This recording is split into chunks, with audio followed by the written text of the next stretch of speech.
حضرت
बादशाह होने के बावजूद दुश्मनों के काबू में आ गया। किस तरह? उसके पास बंदूक थी गोलियों से भरी हुई।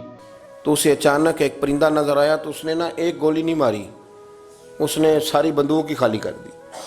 इतनी गोलियां बरसाई, इतनी गोलियां बरसाई।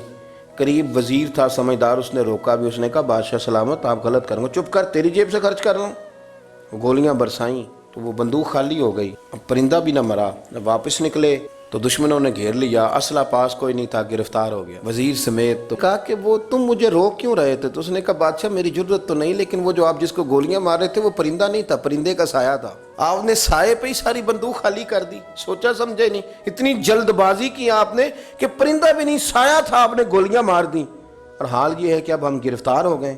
थोड़ा अगर वक्त गुजारते, तवक्कुफ करते, थोड़ा ठहरते, बड़ी सारी चीजें ठीक हो जाती। मेरे रसूल करीम सल्लल्लाहु अलैहि वसल्लम की आप कभी चीजें खोल के देखें।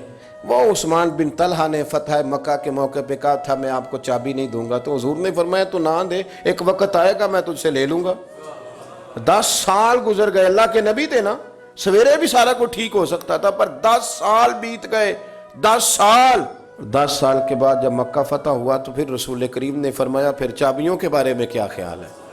तो वक्त तो देना, आपको तो जल्दी बड़ी है। हमारे नौजवान 4 उर्दू की किताबें भी वो सीधी पढ़ गया तो फिर वो कहता है मौलवियों की पता होवे, तो मैनू पता है सारा। सीधी पढ़ने लग गया ना, जरा सही लाइन पूरी पूरी पढ़ लेता है, तो अब कहता है मौलवियों छोड़ें आप, ये जल्दबाजी है। इससे आपकी तबीयत तकलीफ, जिंदगी में ठहराव पैदा करें, थोड़ा रोकें।